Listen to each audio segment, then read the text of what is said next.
Јас започнав една серија проповеди, иако таа некако се испреплетува со серијата што брат Борче ја има сабота предпладна.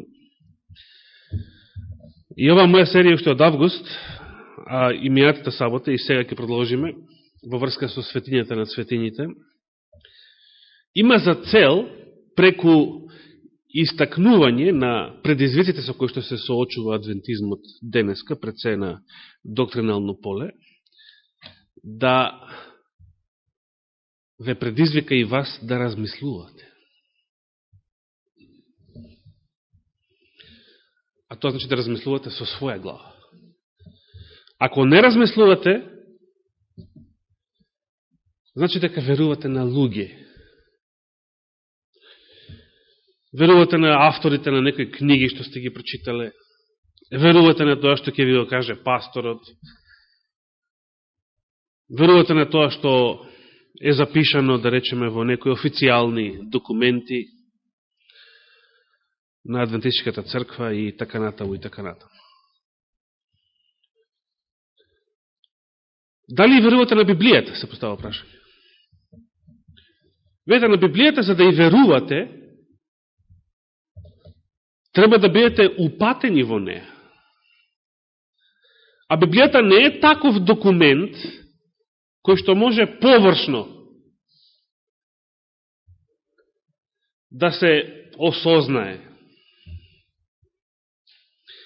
За да и верувате на Библијата, Библијата треба да ја проучувате, значи за да ја знаете. Треба прво да ја знаете Библијата, за да и верувате. Да знаете што е тоа што верувате. А Библијата не е таков површен документ, каде што можете вие површно да бидете упатени и да и верувате. Не е можно. Божито Слово Господ затоа го дал во таква форма, за да се копа, за да се истражува.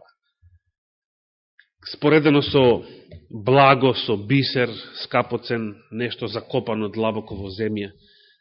За да се открие, човек мора да копа. Ако вашиот ум копа, истражува, испитува, како мудрите евреи од Вереја, испитуваа секој ден дали тоа што апостол Павле го зборува е така. Испитуваа од Светите писма. Ако тоа го правите, значи размислувате. Не е можно да не размислувате. Токму тоа е целта, значи, на овие теми. Мејата сабота застанав кај 9-тиот, односно последниот што го прочитавме беше 8-миот стих од посланието до евреите 9-та глава. Ке го прочитам истиот тој уште еднаш. Послание до евреите 9-та глава, 8-миот стих. Читајќи ги сите претходни стихови од оваа глава, забележавме дека апостол Павле првото одделение на светилиштето го нарекува прв шатор или прва скинија, или светињата, а второто одделение, светињата над светињите, ја нарекува втор шатор или втора скинија. И потоа во 8-миот стих прочитавме во преводот на Константинов дека со ова Светиот Дух покажуваше дека се уште не е отворен патот за светињата над светињите, додека се уште стои првиот дел од светилиштето, односно додека се уште стои првата скинија во некои други преводи. Исто така прочитавме предходно од Копнежот на вековите, еден цитат, каде што Елена Вајд даде толкување, го одговараше на прашањето што значише цепењето на завесата во храмот во Ерусалим во часот на Христовата смрт. Таму имаше дадено две толкување, што означуваше тој чин, кое е значењето на тој чин, И второто толкување што го прочитавме е дека на овој начин е отворен патот, вели таа, кон светилиштето, светињата на цветињите. Цитирајќи од Светото писмо. 9 глава, 8 стих од посланието до евреите. Навистина, ако се отстрани завесата што ги делеше двете одделенија, тогаш е отворен патот кон кое одделение е отворен патот? Кон второто. Значи, зашто таа завеса се наоѓаше пред второто, не пред првото, пред второто. Што тоа значи? Да прочитаме во 9 стих.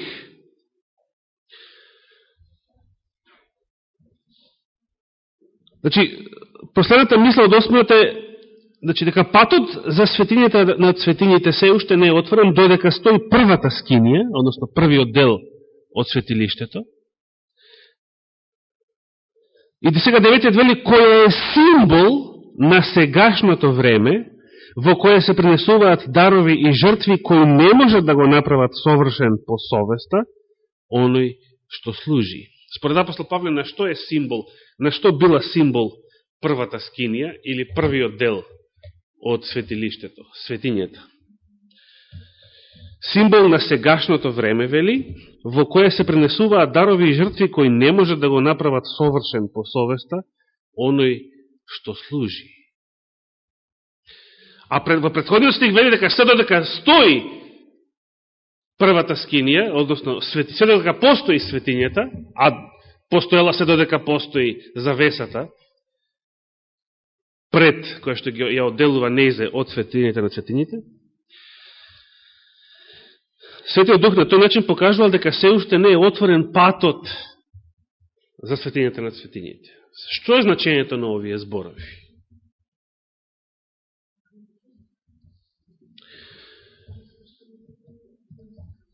Навидом, кога ќе разбереме што зборува апостол Павле во овие стихови, прв впечаток што се создава е дека апостол Павле зборува за светилиштето на начин кој што е различен, поинаков, а протестантите дори толкуваат спротивен, целосно спротивен на адвентистичкото учење за светилиштето. Бидејќи апостол Павле не соочува овдека со заклучок дека службата во светињата на светињите е нешто што Христос го започнал уште од крстот наваму, додека адвентистичкото учење што учеше? Што знаете вие? Што е адвентистичкото учење за тоа кога Христос ја започнува својата служба во светињата на светињите? 1844 година. Дали тоа во спротивност со посланието до евреите? За ова сакам да размислувате. Не сакам ниту мене да ми верувате. Сакам да размислувате. Сакам како мудрите евреи, вие да ја проучувате Библијата и да испитате дали ова што јас го зборувам, веќе трета сабота сега, а втора едно по друго, е така или не е така.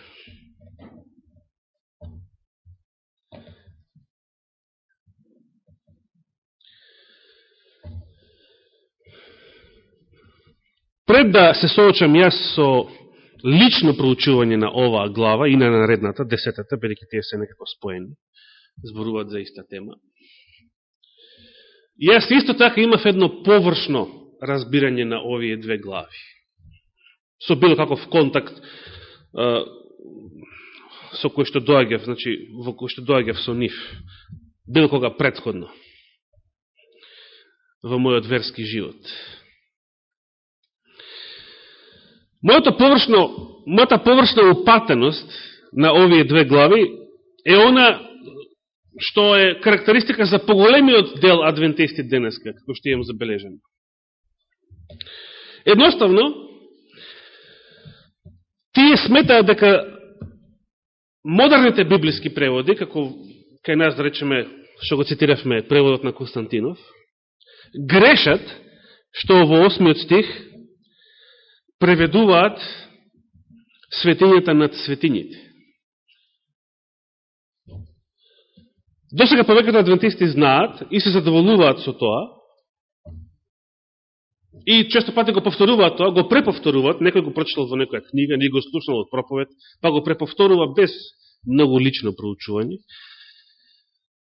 дека во преводот во 8 стих треба да стои светињата. Првото одделение. Например, еве ќе кажем пример. Да почитаме 12 стих. Бидејќи 12 стих е поврзан со 11-тиот, не може да се започне од 12-тиот, тоа е среда реченица. Ќе го почитаме и 11-тиот. Но Христос, кога стана првосвещеник на идните добра, со поголемо и со посовршено светилиште, се разбира, тоа е небесното, неракотворено, односно не онакво како што се прави на земјата, значи не е изградено од земски материјали, а од какви, не знаеме. Ниту со крв каква? Козја и телешка. Туку со својата крв влезе во светилиштето, преведува православниот превод, исто како и во 8 стих, еднаш за секогаш и изврши вечен откуп. Православниот превод скоро секаде така ги преведува стиховите, како што одговараат на, или барем поблиску одговараат на адвентистичкото учење за светилиштето. Модерните библиски преводи, било на англиски јазик или на некои други западни јазици, па еве, кај нас нема ние изобилство на библиски преводи. Го имаме сега два православни, еден стар, еден ревидиран, и преводот, да го наречеме така протестантски, на Душан Константинов. Модерните библиски преводи ги преведуваат овие текстови онака како што е подалеку, дури може би изгледа спротивно на адвентистичкото учење. Се поставя прашањето што е точно. Се разбира, кога се соочуваме со дилема околу библискиот превод на некој текст или на некој стих, што е првото што треба да побараме, да истражиме, да испитаме? Оригиналот, се разбира. Не треба да ја градиме нашата вера на библиски преводи. Знаете, има луѓе, особено во англиското говорно подрачје, кај нас ние немаме таква традиција, бидејќи немаме таков историјат. Македонија, за жал, има свето писмо од пред 23 години, од 1990 година на својот јазик. Меѓутоа, во западниот свет, каде што библиски преводи постојат со векови, некои од нив, во англиското говорно подрачје, од страна на многу конзервативни протестанти, значи многу протестанти, не само адвентисти, многу протестанти се влюбени во традиционалниот превод, наречен King James Version, или верзијата на кралот Джеймс, од 1611 година. Таков случај со многу конзервативни адвентисти. Тие се влюбени во тој превод. Имам забележено до тој степен се влюбени, што воопшто не ги интересира да дзирнат, да испитаат каков е оригиналот. Наставно, спремни се за се да му веруваат на омилениот библиски превод. Што се однесува до англискиот јазик, и мене ми е тој број 1, значи најомилен библиски превод, меѓутоа далеку сум од тоа да го сметам за совршен, односно за безгрешен. Имам прочитано многу книги, меѓу кои од браќата Стендиш, уште од минатиот век, како тие ги критикуваат модерните библиски преводи, затоа што 12-тиот стих, оно што последен го прочитавме, 12-тиот стих го преведуваат како да Исус влегол, значи со својата крв, во светињата на цветињите. Едно за секогаш ќе изврши вечен откуп.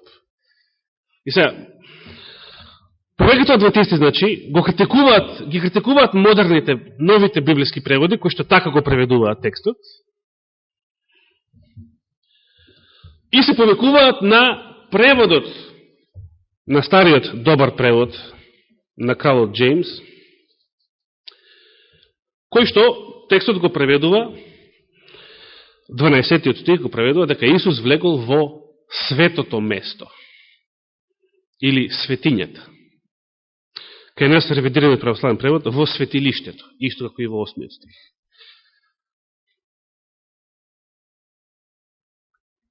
Што вели Константинов за 12-тиот стих? Каде влегол Исус според Константинов во 12-тиот стих? Имате? Јас намерно не ја качев и сега на катедра, сакам вие да ми кажете. Што вели Константинов во 12-тиот стих? Сакам да размислувате. Ако не размислувате, имате њуболтска религија. Размислувате со туги глави. Или исклучувате мозок и едноставно не размислувате. Сакам да размислувате. Сакам да пратите. Сакам да испитувате. Како да сугерира на светињата на светињите. А Константинов што вели? Светињата над светињите. И во 12-тиот стих. Како и во 8-тиот. Оригиналот за сите овие места, каде што очигледно и на нашиот јазик, во преводите на македонски јазик, се соочуваме со разлики во преводот, а се работи за суштинско доктринално учење за светилиштето, значи не се работи за некоја споредна тема, каде што и не е, можеби, толку битно да се посветува внимание на разликите во библиските преводи. Изворниот текст или оригиналот за сите овие места користи само еден ист збор, еден ист израз, и не само на овие места, току истото е во случај со 24-тиот и 25-тиот стих од 9-та глава и со 19-тиот стих од 10-та глава. Пред да го споменам оригиналот, да ги почитаме и тие стихови. Прво 23-тиот, нешто што адвентистите многу често го знаат, го цитираат, го пишуваат. И така, образите небесни требаше да се очистат на таков начин, именно со животински жртви, а самото небесно со подобри жртви од овие. Со какви жртви се очистува небесното светилиште, според апостол Павле? Земното се очистуваше со животинските жртви. Тој спомена крв, козја и телешка. Зошто споменува крв, козја и телешка? Зошто овие две животни, коза и теле? Зошто не зборува за јагниња, за гулаби, имаше еден куп животни кои што се пренесуваат на жртва во Стариот Завет? Зошто во 12-тиот стих споменува крв, козја и телешка? Каде ги среќавате жртвите од коза и теле во Стариот Завет? Како? Мојше секако. Не се во грчката митологија. Но, каде ги среќаваме козе и теле во Стариот Завет? За цел народ и за свештениците. А кога? Кога се пренесувала? На Јом Кипур, на денот на помирувањето. Значи, во 12-тиот стих, апостол Павле прави паралела помеѓу старозаветниот ден на помирување, кога еврејскиот првосвештеник прво за своите греови и за своето семејство вршало очистување со принесување на теле за жртва и попрскување на телешка крв врз поклопецот на милоста во светињата на светињите 7 пати. Тоа е, значи, Левит 16 глава, читајте ја дома таа глава, проучете ја за себе. Некој велат таа глава е средината на целиот Мојсеев закон, на целото петокнижие. Значи, 3 Мојсеева, 16 глава, наводно била, не сум проверил сега дали е баш така, средината на целиот Мојсеев закон. И изборува за еден најважен, најбитен настан, денот на помирувањето. Самото помирување, очистување, суштината на Евангелието. И потоа, првосвещеникот ја пренесувал на жртва, значи го пренесувал јарецот, не живиот беше оној за Азазел, јарецот за Господа. Јарецот каква крв има? Козија. Што ние имаме човечка. Значи, апостолот ја прави паралелата помеѓу службата, старозаветната служба, значи, во 12 стих, на Јом Кипур, на денот на помирувањето, со Христовата крв во небесното светилиште. Како да сака да асоцира тука апостол Павле, дека Христос влегол во светињата над светињите. Да ги почитаме сега наредните стихови, кај што споменува контроверзниот израз, кој што различни библиски преводи на различни јаци различно го преведуваат. Едни го преведуваат како светиња, како свето место, или како светилиште, тука гледаме, а други го преведуваат како најсвето место, како светиње над светињите и така натаму, како, значи, сакајки да означат дека се работи за второто одделение. Значи, го почитавме 23 стих. Се разбира, небесното светилиште се очистува само со Христовата крв. Земните, односно, тука наречени небесните образи, значи земните скини, светињата и светињата над светињите, се очистувале со крв козија и телешка. Кога се очистувале тие? На денот на помирувањето, на Јом Кипур. Кога Христовата крв го очистува небесното светилиште? Што учи адвентизмот за тоа?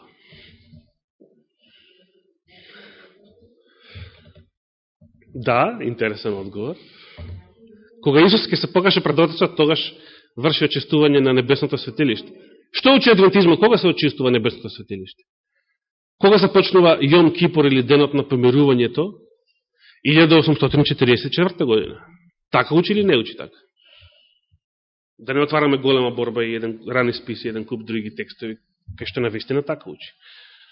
И знаеме дека така учи. Мислам, тоа е оно што адвентистите единствено го знаат. Повеќе адвентистите единствено тоа го знаат. Воопшто и не сте свесни за овие предизвици, кои што било евангелската теологија од надвор или новата теологија од внатре ги опатуваат како предизвик на адвентистичкото учење. Ова е причината зашто голем број адвентистички проповедници и теолози не веруваат денеска во адвентистичкото учење за светилиштето. Ова е причината зашто голем број верници и проповедници имаат напуштено адвентистичката црква и повеќе ги почитувам нив, отколку овие њуболски умови кои што ја критикуваат и Елена Вајд, го отфрлаат и духот на пророштвото, и адвентизмот го отфрлаат, а се понатаму адвентистички проповедници, адвентистички професори, председатели на дивизии, на конференции и така натаму. Со други зборови, изгубени германци.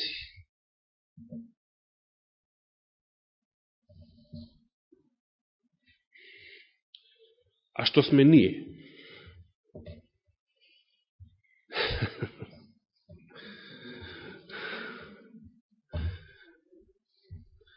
Одговорот на тоа прашање зависи од тоа кому му веруваме.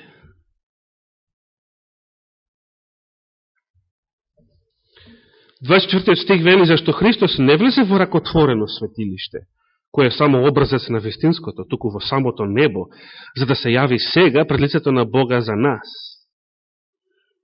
25. И не да се принесува себе како жртва повеќе пати, како што првосвещеникот влегува во светилиштето секоја година со туѓа крв. И тука оригиналот го користи истиот збор како и во претходните стихови што ги прочитавме, 12 и 8. Меѓутоа различни преводи и овдека различно ги преведуваат. Понекогаш дури недоследно. Мислам дека Константинов сега тука го потребува изразот светиња. и како што забележав светина, значи можеби тоа македонскиот литературен израз, значи можеби светиња е србизам. Ова врска со преводот на големата борба го кажу. Значи некаде се вели светиња, некаде светилиште, некаде во други преводи се кажува светињата на светињите повторно. Иако ова не е случај тука со македонските преводи, но е случај со други преводи на други јазици. Када влегувал првосвещеникот секоја година со туѓа крв, алудирајќи на Стариот Завет повторно, и правејќи контраст помеѓу него и Христовата служба првосвещеничка,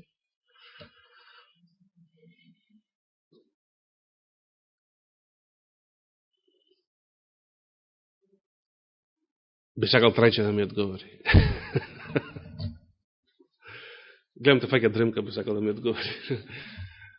Када влегувал првосвещеникот секоја година со туѓа крв? Што значи тоа секоја година? Во второто оделение, првосвещеникот единствено таму влегувал да врши служба. Некои елементи од еврејската традиција, значи нешто што не е во Библија, велат дека првосвещеникот прв пат се нафекал да врши било каква служба во светилиштето, после денот на трубите, дури во седмиот ден од седмиот месец, патам речено денеска, знаете што е во еврејскиот календар? Јом Кипур. Денес е 10-тиот ден од седмиот месец. Денес е денот на помирувањето, според еврејскиот календар. Беше случај и пред 2 години да се падне во сабота Јом Кипур, па и тогаш имав таа тема за Јом Кипур, ако се сеќавате, ако не се сеќавате, се сеќава интернетот.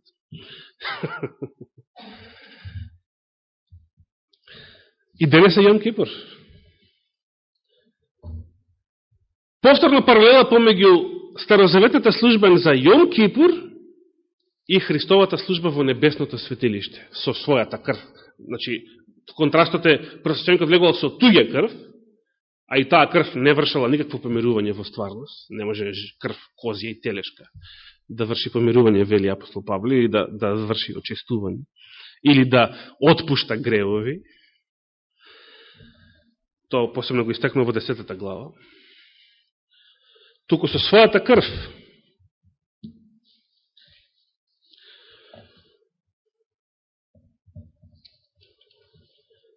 Значи,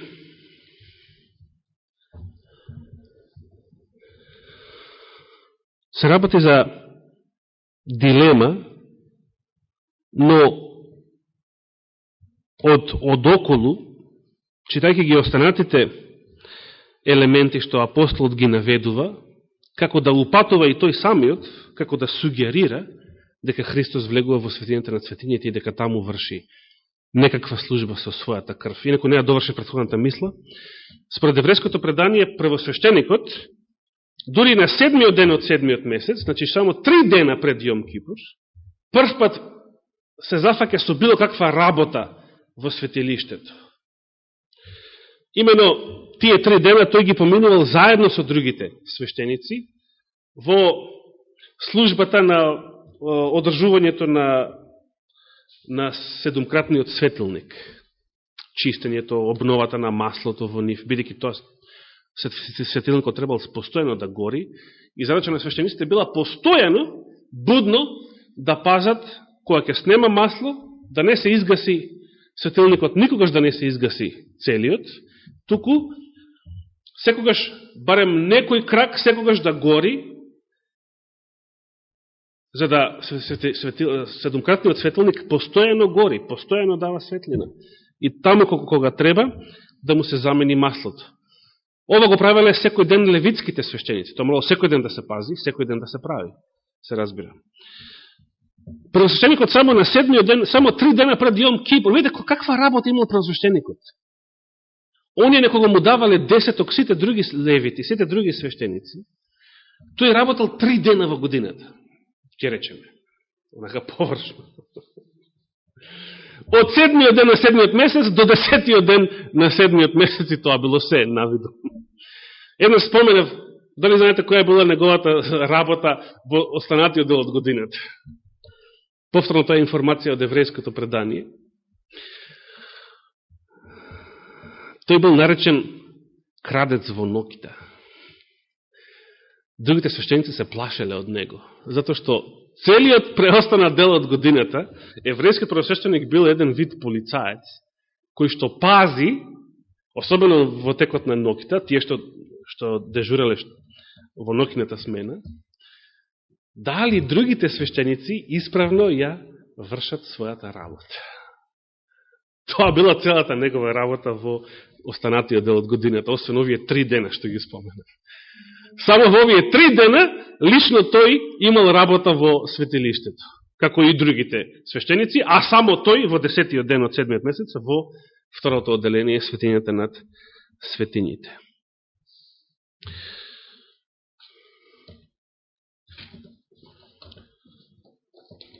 Сега гледаме дека времето одминува. Се уште не го споменав оригиналниот збор, што се употребува во сите овие случаи. Не го прочитавме и 10.19. Ајде да го прочитаме и 10.19.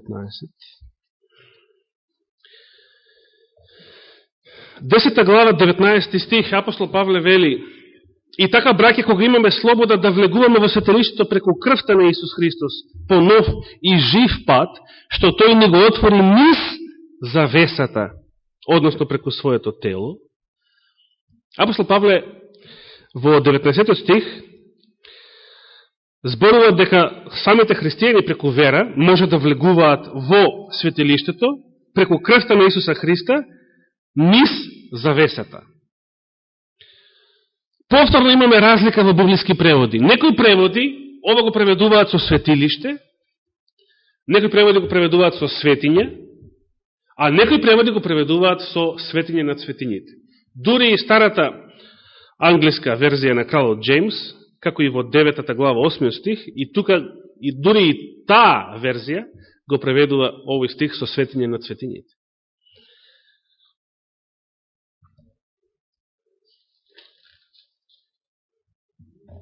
Што е точно?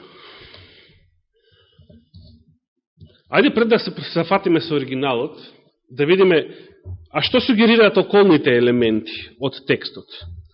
Павле вели, имаме слобода да влегуваме во светилиштето преку крвта на Исус Христос по нов и жив пат, што тој ни го отвори низ завесата.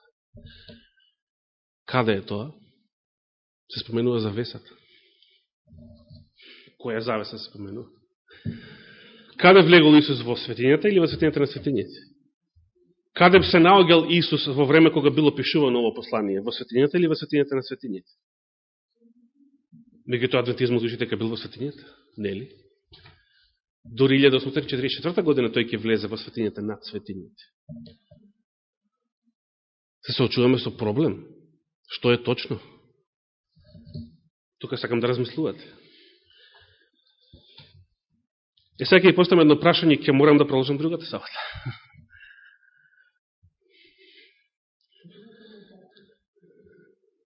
Нека го задржи за себе.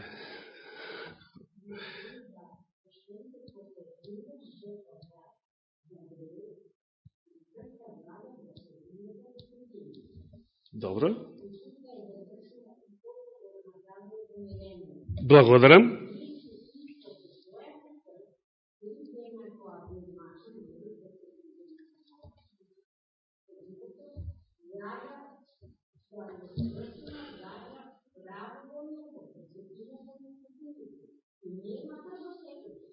Благодарам. Ова што ти го кажуваш, сестро, е нешто со што ќе се согласи целиот христијански свет, освен адвентистите на седмиот ден. Односно, сега веќе историскиот, традиционалниот адвентизам. Сега се соочуваме со проблем. Што е точно? Дали адвентишкото учење за светилиштето било погрешно? Или не? Дали пак се погрешни сите преводи, кои што тука велат светиње над светињите, наместо да велат светиња или светилиште општо и така натаму.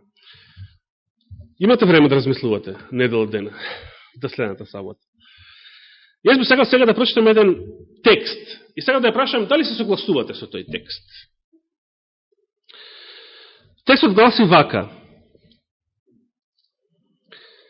се уште носејќи ја на себе човечката природа, тој, се мисли на Христа, се вознал на небото триумфално и победнички. Ја понел со себе крвта на помирувањето во светињата на светињите.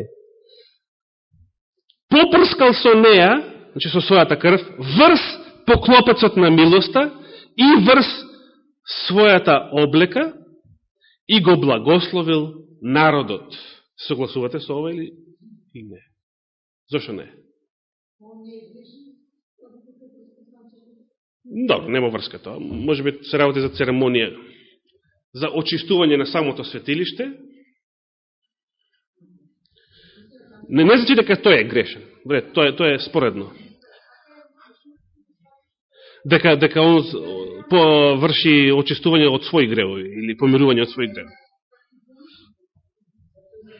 Добро. Дали се согласувате со овој текст? Да или не? Кога во Стариот Завет, било кога, се прскало врз поклопецот на милоста со крв и се вршило помирување? Кога во Стариот Завет се правило тоа? Само на Јом Кипр, само на денот на помирувањето. Овој текст што го прочита вели дека Исус тоа веќе го направил откако се вознел во небесното светилиште, во светињата на светињите, со своја крв врз поклопецот на милоста. Дори и текстот понатаму што следи дека го благословил народот, сугерира како да и го извршил оно помирување за кое што зборува денот на помирувањето. Јом Кипур. Се слагате со тоа или не? Зошто? Ако на крстот Христос направил помирување, зашто не се слагаш со овој текст? Сакаш да кажеш, самиот крст по себе е помирувањето, не мора да се прави некоја церемонија.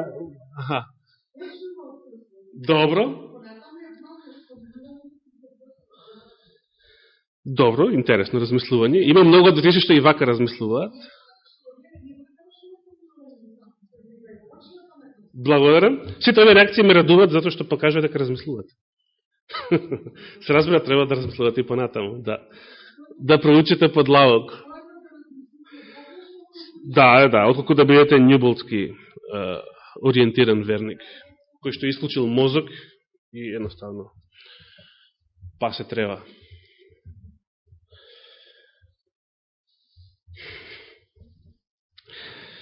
Овој текст што го прочитав, доаѓа, запишан е во списанието Знаци на времето, 19. април 1905 година, цитиран во списанието на Расел Стендиш, Ремнант Хералд, од април 2000 година, како текст што го запишала со своја рака Елена Вајт. Сега, се согласувате со текстот или не? Откако ви кажав кој го напишал, се согласувате со текстот или не? Сега не слушам одговори.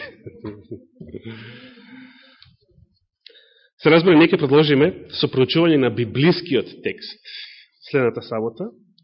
Како треба да се преведат сите овие текстови? Вие имате доволно предизвик, како што видов денес, да размислувате и да проучувате до тогаш.